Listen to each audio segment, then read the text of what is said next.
So today's lesson is lesson number 6, the distributive property. Go ahead and scan the lesson and list 2 headings you would use to make an outline of the lesson. Pause the video. So 2 headings that were in the video that you could have used as your responses were the distributive property and factor and expression. Those are definitely 2 things we are going to talk about today and learn how to do. So take a look at your real world link. It says baseball. 3 friends went to a baseball game. Each ticket cost $20 and all 3 friends bought a baseball hat for $15 each. Pause the video and answer exercises numbers 1 and 2. In exercise number 1, we were supposed to determine what each of the numbers in the expression 3 times the quantity 20 plus 15 represented. Well, in the context of the problem, 3 represents the 3 friends that went to the baseball game. 20 represents the price of a ticket, and 15 represents the price of a baseball hat. In number 2, we were supposed to evaluate the expression. Well, if we follow the order of operations, that means we do what's in parentheses first, and we would get 35. 20 plus 15 is 35. After that, we would multiply 35 times the 3. Notice that the 3 is outside of the parentheses in the original expression. This means that we are to multiply times 3. So 35 times 3 gives us 105. Pause the video now and answer the rest of the exercises in the real world link. Let's see how you did.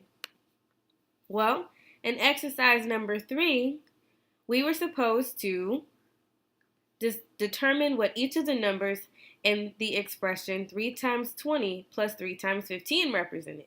Well, 3 times 20 would be the price of 3 tickets. Remember, 20 was the cost of 1 ticket. And 3 times 15 represents the price of 3 hats. Remember, each hat costs $15. So let's evaluate this expression.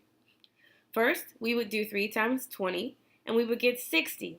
So $60 would be the price of 3 tickets. And then we would do 3 times 15, which is 45. So 45 would be the cost of 3 hats. Then we would add those 2 numbers together, 60 plus 45, and get 105. That's the total amount the 3 friends paid at the baseball game. In question 5, or exercise 5, you were supposed to determine what you noticed about the 2 answers from exercises 2 and 4. Well, in exercise 2, when we use the expression 3 times the quantity 20 plus 15, we got the total $105. And when we use the expression 3 times 20 plus 3 times 15, we got the exact same answer, $105. So that says to us that this first expression, 3 times the quantity, 20 plus 15, is the same or equivalent to 3 times 20 plus 3 times 15. That sounds a whole lot like the distributive property. In fact, in words, to multiply a sum by a number, multiply each add-in by the number outside the parentheses is how we would distribute, kind of like what we did in the real world link. Look at the examples here. 2 times the quantity, 7 plus 4, and remember 7 plus 4 is in parentheses, is equal to or the same thing as 2 times 7 plus 2 times 4. Now, another way to think about the distributive property is to think that we're taking this 2 and distributing it to both of the terms inside the parentheses. 2 times 7 gives us 2 times 7 here, and 2 times 4 gives us the 2 times 4 in the equivalent expression. We must remember that we have to distribute whatever we're multiplying outside the parentheses to both of the terms inside the parentheses. The 7 got multiplied times 2, and the 4 got multiplied times 2.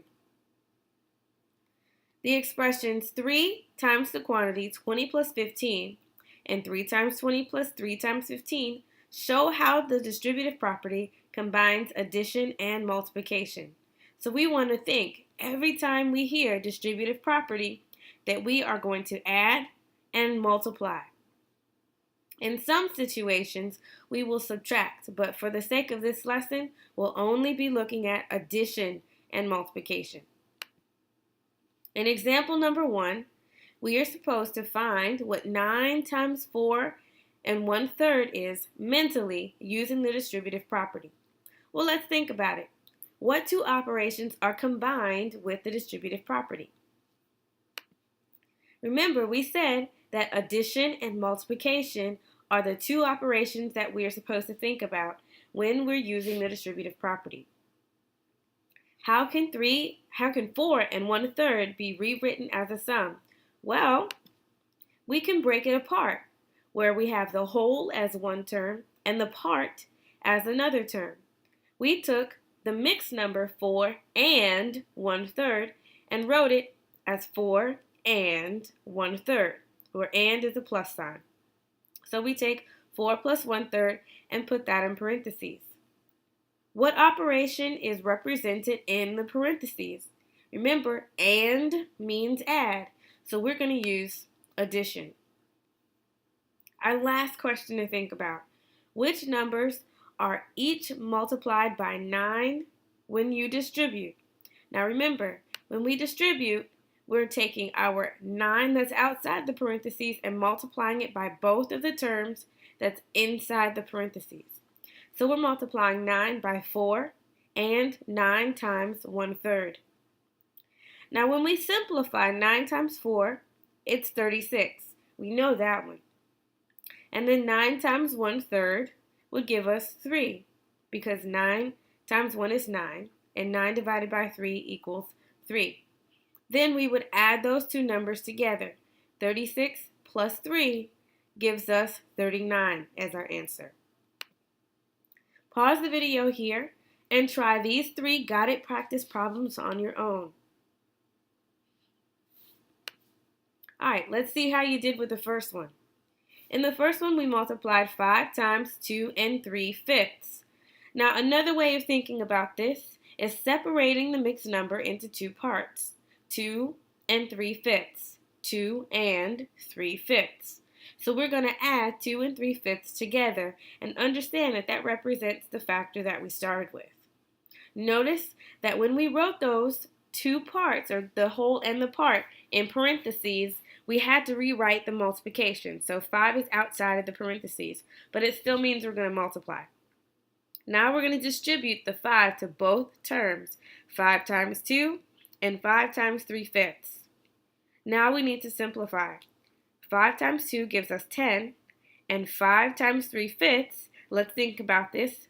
5 times 3 is 15. 15 divided by 5 is 3. So that means 5 times 3/5 would give us 3. Now we're going to add 10 and 3 together for 13 as the value of the expression. All of this could be done in our heads, or we could write it down using the steps as shown. Alright, so for B, same idea. We're going to take our mixed number 2 and 1/4 and break it into two terms, 2 and 1/4.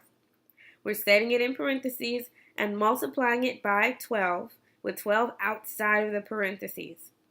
Next, we're going to take the 12 and distribute it over the parentheses and over the addition sign so that we have 12 distributed to 2 and 12 distributed to 1/4. Well, 12 times 2 is 24, and if we think in our heads, 12 times 1 is 12, divided by 4 is 3, giving us a value of 27 for our expression. Notice in C that we're using a decimal, but it works the same way. Decimals and fractions are equivalent to each other. Let's check out how this would work. Well, originally we're starting with 2 times 3 and 6/10. Well, we can separate 3 and 6/10 using an addition sign, 3 and 6/10. Notice how I wrote 6/10. I wrote it with the 0 in the ones place and a 6 in the tenths place to show that it was a decimal. So now I'm going to distribute the 2 that we were multiplying by in the original expression and distribute it over the parentheses and over the addition sign so that I'm multiplying 2 times 3 and 2 times 6/10. Next, I'm going to simplify 2 times 3 and get 6. And I'm going to simplify 2 times 6/10 and get 1 and 2/10. And then add those two together for a sum of 7 and 2/10 as the value of our original expression. In example number 2, we're asked to use the distributive property to rewrite 2 times the quantity x plus 3. We've got some questions to think about to help us solve this as well. The first one, what number do you need to distribute? Well, we need to distribute the 2. We know that because the 2 is outside of the parentheses, implying that it needs to be multiplied by what's inside the parentheses. So, do you distribute the 2 to both terms or only one term? Now, when we're distributing, we must distribute to both terms inside the parentheses. 2 times x and 2 times 3. 2 times x and 2 times 3. What is 2 times x? Well, 2 times x gives us 2x. And we're going to leave it like that because we don't know what the value of x is. So until we know its value, we leave the variable inside the expression. X stays. What is 2 times 3? Well, 2 times 3 equals 6. And our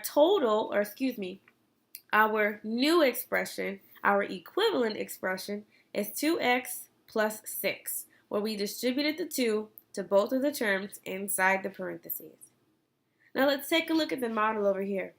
How does the model represent the problem? Well, notice here, we've got 2 groups, 2, and in each of those groups, we've got 1x, and 3 ones, 3. So 2 groups of means multiply, 1x and 3 ones, 1x, 3 ones, 1x, 3 ones. And if we were to add or count it all up, we have 2 x's, 2x, and 1, 2, 3, 4, 5, 6, 6 ones. So our model here helps us to understand where our equivalent expression came from. Pause the video and try distributing these 3 expressions on your own. Okay, let's see how you did.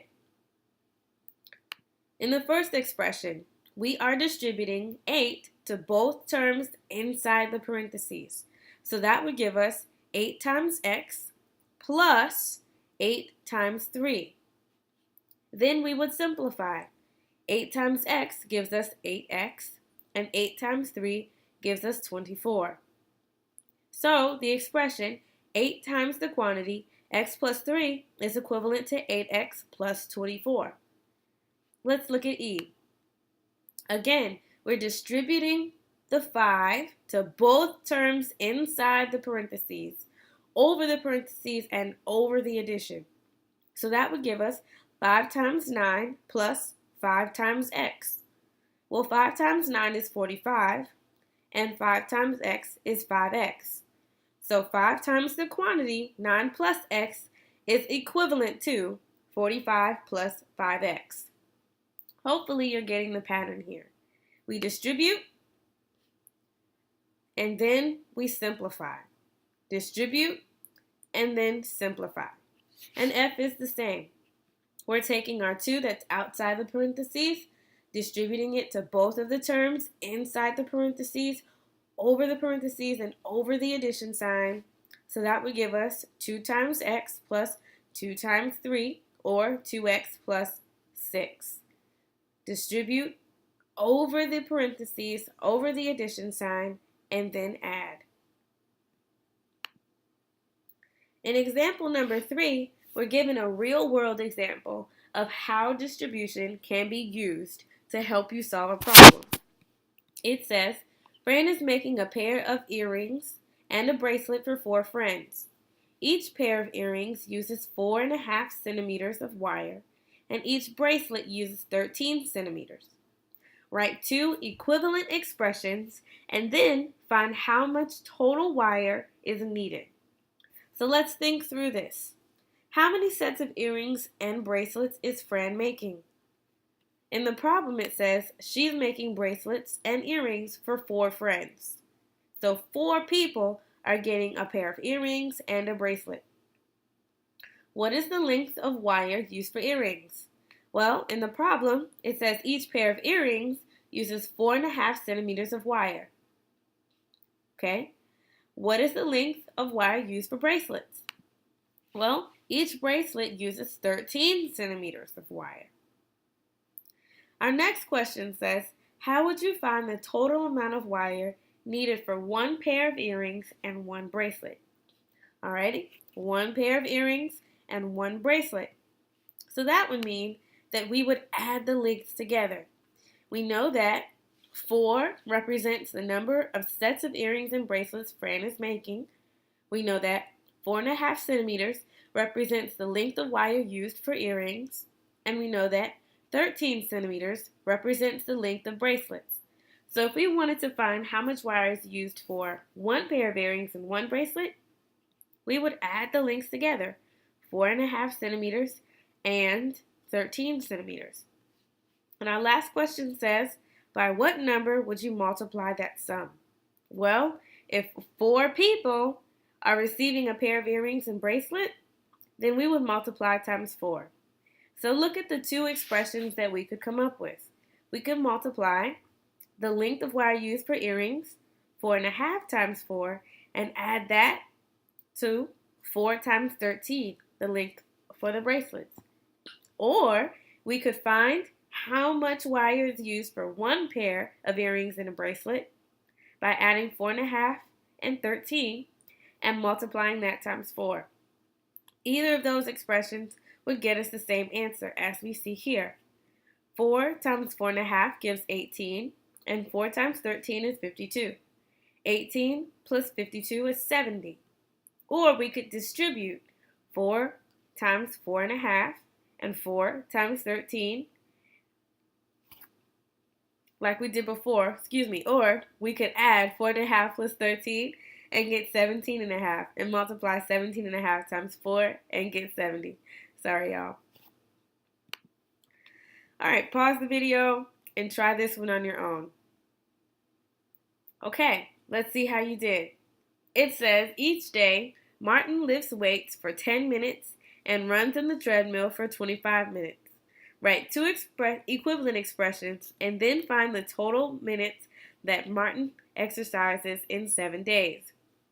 Remember, we got to pick the problem apart and figure out what each of these numbers represent. So 10 minutes in the problem is how long Martin lifts weights each day. 25 minutes is how long Martin runs each day. And 7 represents how many days Martin is working out. So our 2 expressions, we could first find out how many minutes he's exercising each day by adding 10 minutes and 25 minutes together and then multiplying that times 7. Or we can multiply 7 times 10 minutes for weightlifting and 7 times 25 minutes for running, and then add those 2 numbers together. Either way, we're going to get 275 minutes. If we distribute 7 times 10, that gives us 70, and 7 times 25, that gives us 175. And 70 plus 175 is 275 minutes.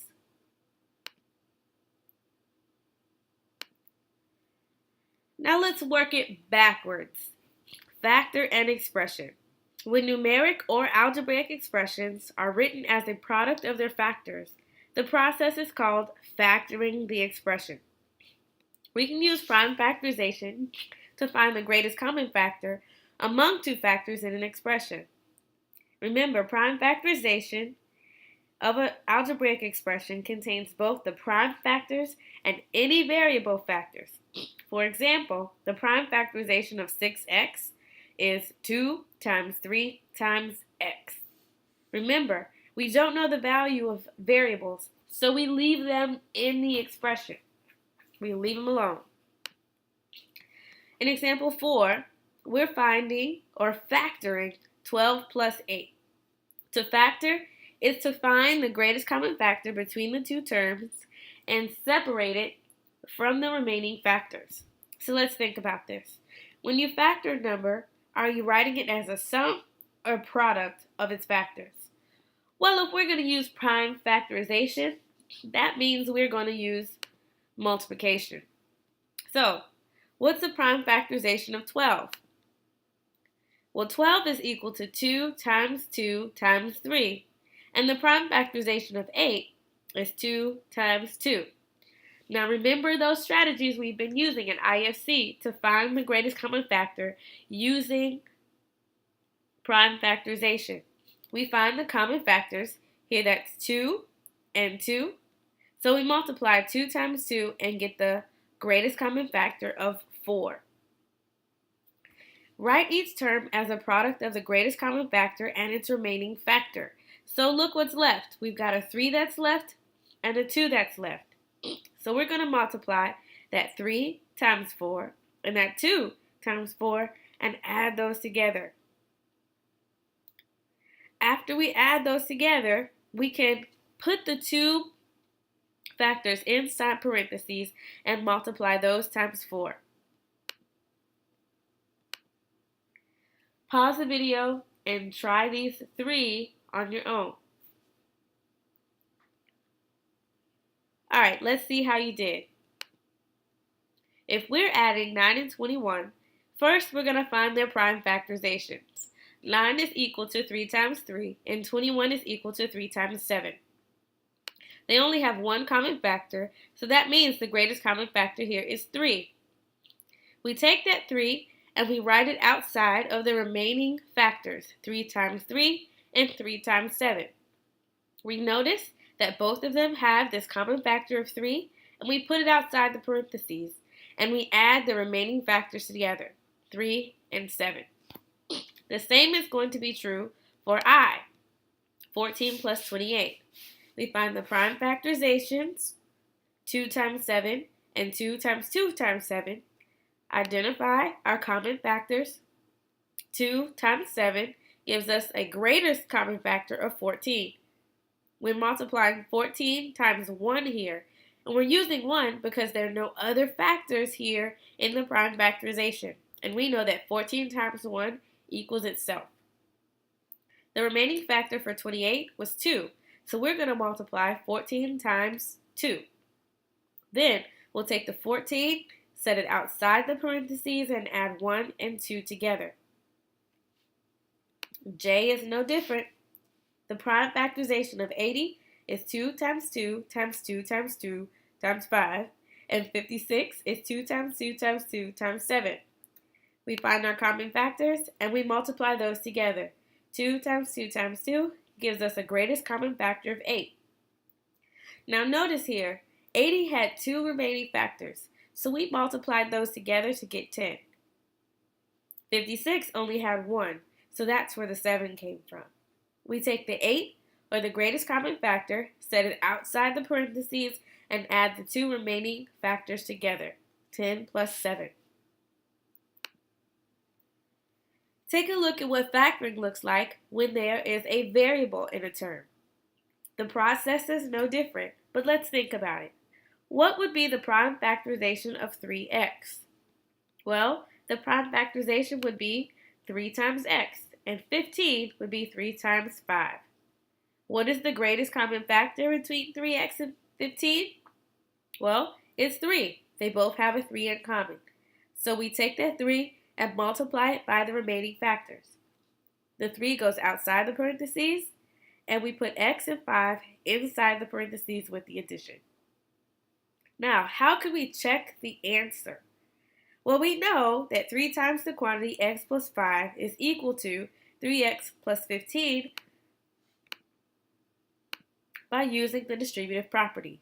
3 times x gives us 3x, and 3 times 5 gives us 15. Pause the video and try these 3 on your own.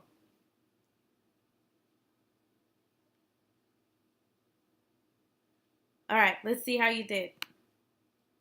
16 plus 4x. First we find the prime factorization of 16. which is 2 times 2 times 2 times 2, and 4x, which is 2 times 2 times x. We identify our common factors, 2 and 2, and get 4 as our greatest common factor. The 4 gets multiplied by the remaining factors. Remember, 2 times 2 gives me 4, and 4 times x with the remaining x. That 4 goes outside the parentheses, and the remaining factors goes inside the parentheses. Same process as before. 7x plus 42. Our prime factorizations, 7 times x and 7 times 3 times 2. We identify our greatest common factor. We set it in multiplication with the remaining factors. And here, 3 times 2 gives us 6. We take our greatest common factor, set it outside the parentheses, and the remaining factors go inside. M is no different. 36x plus 30. Our prime factorizations, 2 times 2 times 3 times 3 times x, and 2 times 3 times 5. We identify our common factors, 2 and 3, and when we multiply them, that gives us 6. So 6 is our greatest common factor. We multiply 6 times the remaining factors. So 3, 2, and x give us 6x, and our remaining from 30 is 5. We set that greatest common factor outside the parentheses, and our remaining factors go inside. Alright, now it's time for you to practice these on your own. You can use anything from the video to help you answer each of the questions. Remember that each one is associated with a different type of problem. So, you're going to try the guided practice problems on your own. Check your answers by scanning the QR code at the solution station.